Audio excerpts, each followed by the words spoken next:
Saludos cienciadictos, bienvenidos a un episodio más de Break de Ciencia.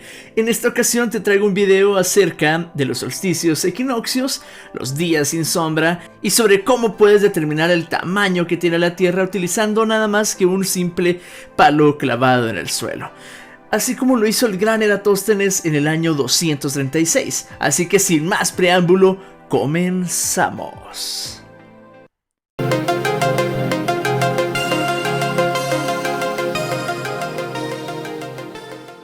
Y pues bueno, nuestra historia comienza con este personaje, el Eratóstenes de Cirone. En el año 236 sucede que fue llamado a Egipto a administrar nada más y nada menos que la gran biblioteca de Alejandría. Como sabemos, esta era una de las maravillas antiguas del mundo, y pues cuenta la leyenda que en esta biblioteca uno podía encontrar cualquier tipo de documento, porque lo que sucede era que cualquier embarcación que llegaba por estos lugares era automáticamente confiscada para revisar si en su interior había algún tipo de documento escrito, el cual entonces de nuevo era confiscado para que los escribas lo copiaran.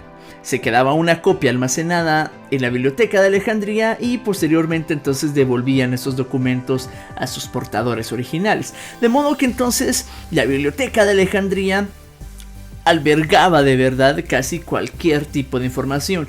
Y fue en este lugar donde empieza nuestra historia. Porque sucede que mientras Eratóstenes se encontraba leyendo algunos documentos en esta biblioteca, encontró algo bastante curioso. Y es que descubrió que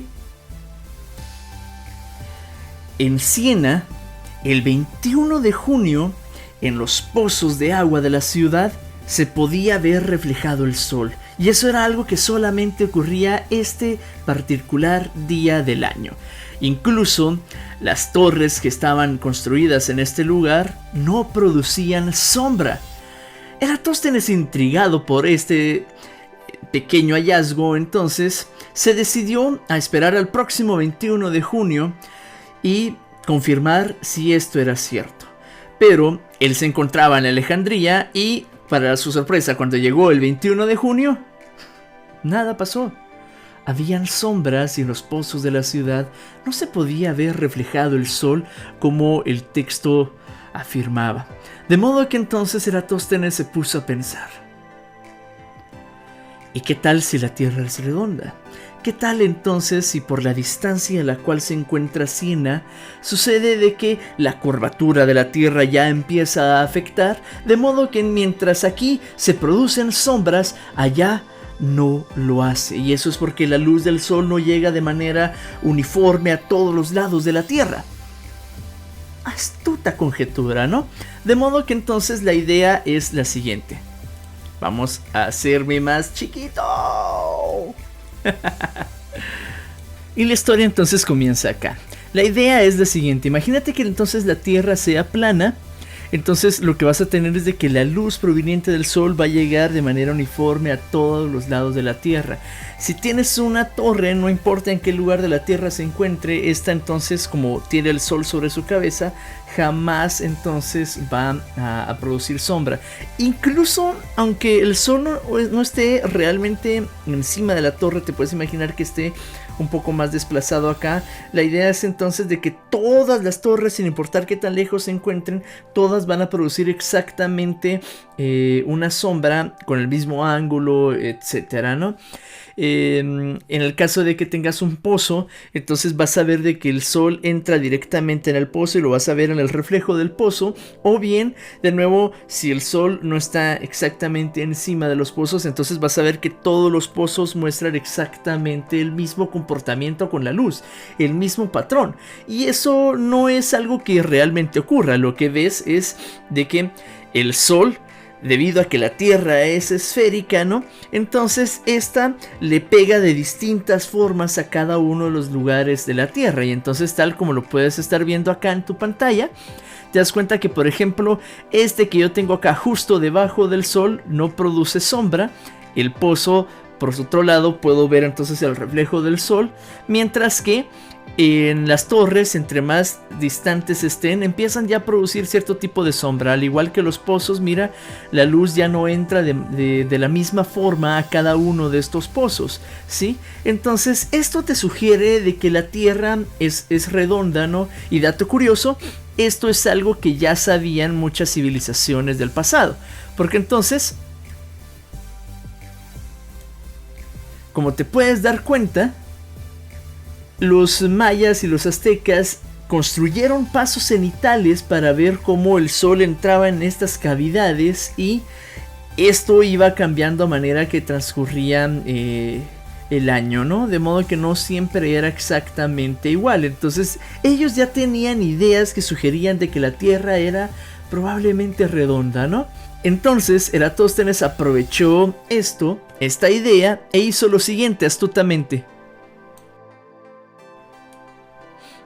Sucede que Eratóstenes entonces, por medio de trigonometría, midió lo que es el ángulo al cual estaba pegando el sol, determinó que era un ángulo de 7.2 grados de manera aproximada, y entonces también el ángulo que debería de existir entre Siena y Alejandría, si la Tierra fuera redonda, también debería de ser 7.2 grados, ¿no?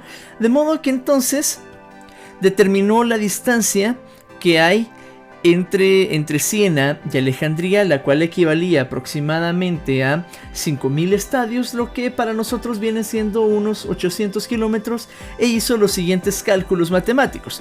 Entonces, tú sabes de que el perímetro de un círculo viene dado por el ángulo por el radio, ¿no? De modo que entonces, bueno, un círculo completo tiene 360 grados. ¿Y 7.2 grados cuánto será? Pues bueno, basta con que agarres tu calculadora, hagas la división. 360 grados dividido 7.2 grados. Y entonces te queda un resultado de 50, ¿no? Entonces, eso quiere decir de que 7.2 grados equivalen a un cincuentavo de un círculo completo, ¿no? Por lo que entonces, si tú vienes y multiplicas 50 veces la distancia que hay entre Siena y Alejandría, pues esto te va a dar 40.000 kilómetros, ¿sí? Entonces, ya que conocemos el perímetro completo de la circunferencia de la Tierra, ahora a partir de la misma fórmula del perímetro, entonces puedo determinar el radio que tiene la Tierra. Y es que entonces yo puedo hacer la división de 40.000 kilómetros, y esto dividido pues 2pi, lo cual entonces te da un resultado de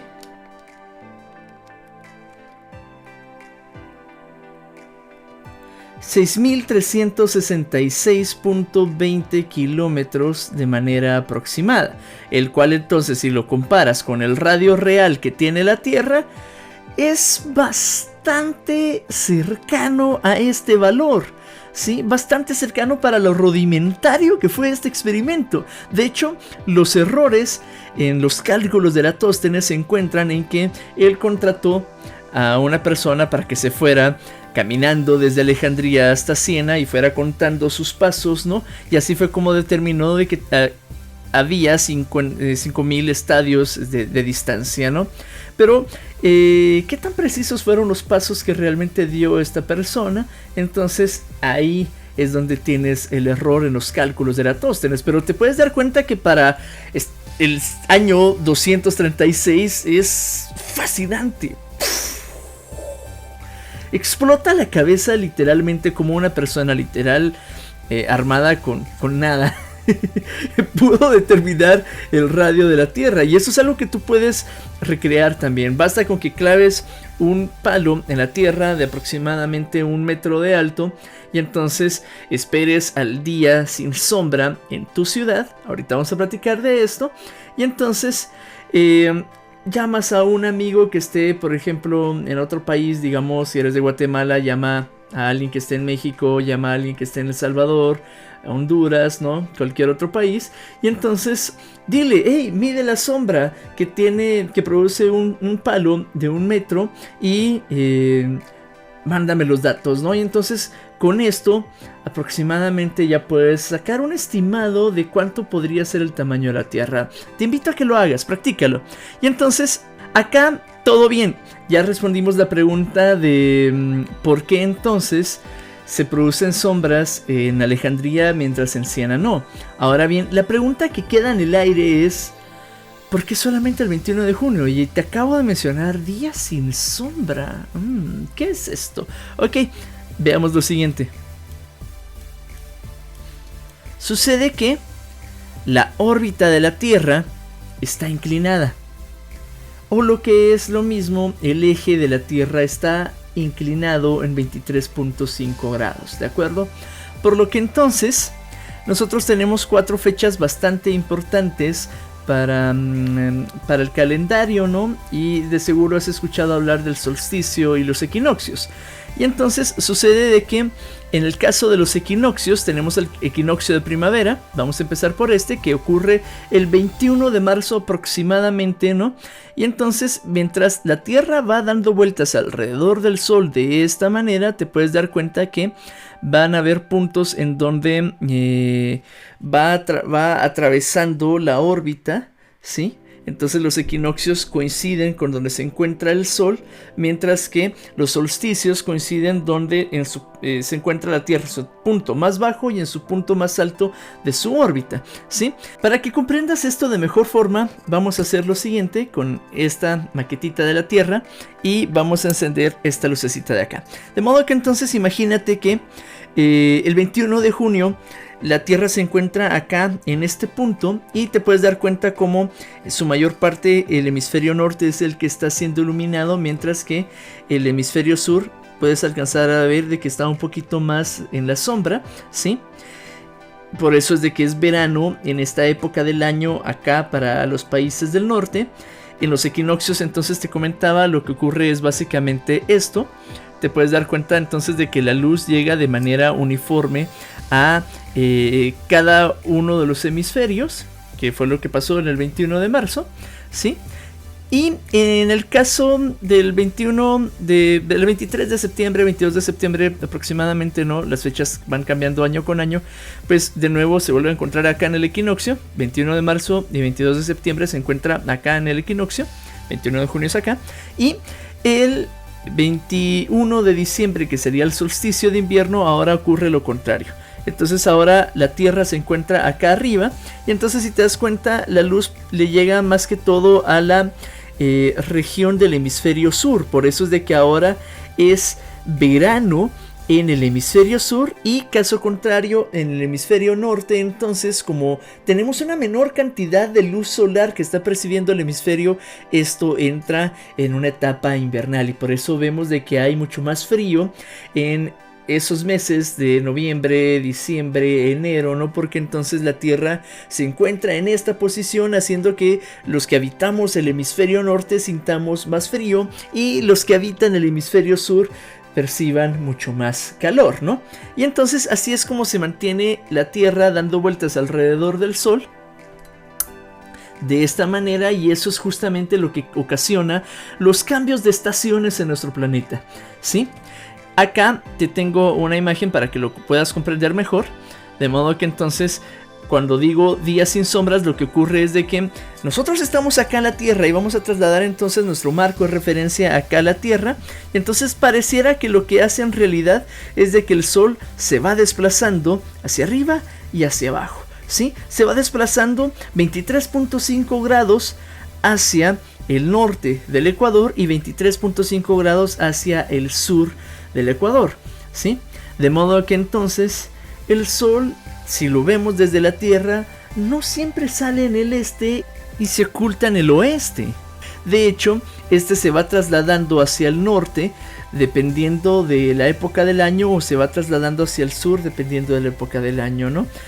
Tal como lo estás viendo en la imagen que está en pantalla. Fíjate entonces que en el equinoccio el Sol sale en la pirámide que está en el centro, y para los solsticios de invierno o de verano pues vemos de que el Sol se desplaza hacia otras dos pirámides, ¿no? Algo que de nuevo las civilizaciones como los mayas y los aztecas ya conocían en el pasado. ¡Fascinante! Y entonces eso es justamente lo que significan el trópico de Cáncer y el trópico de Capricornio.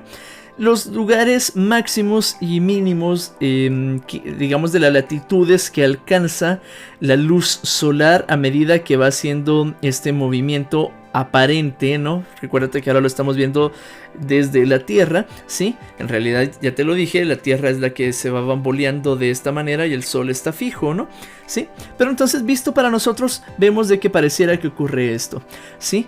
De modo que entonces va a haber un punto, van a haber días en el año en donde el Sol se va a encontrar, si habitas en estas regiones, en algún punto entre el trópico de Cáncer y el trópico de Capricornio, va a haber algún punto entonces en donde en tu ciudad el Sol lo vas a tener exactamente sobre tu cabeza. Y esto va a hacer de que no se produzca ninguna sombra, y es lo que le llamamos el día sin sombra, ¿sí?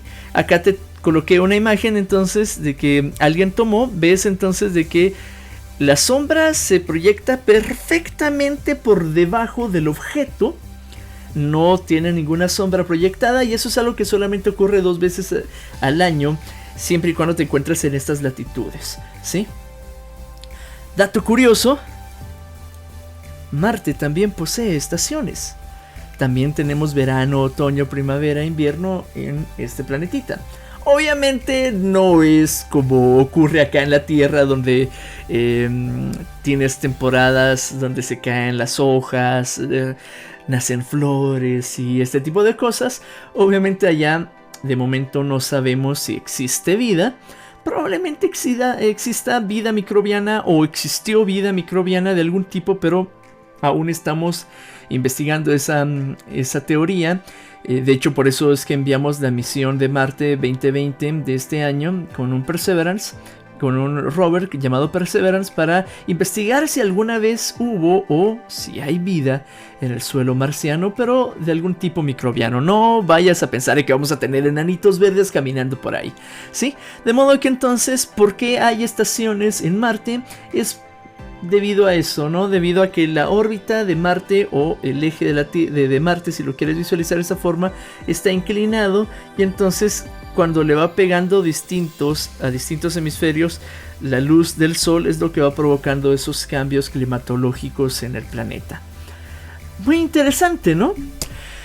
Si te ha gustado, no se te olvide suscribirte, activar la campanita, comparte, déjame un like así de grande, y nos vemos en el próximo episodio de Break de Ciencia. Nos vemos, camaradas.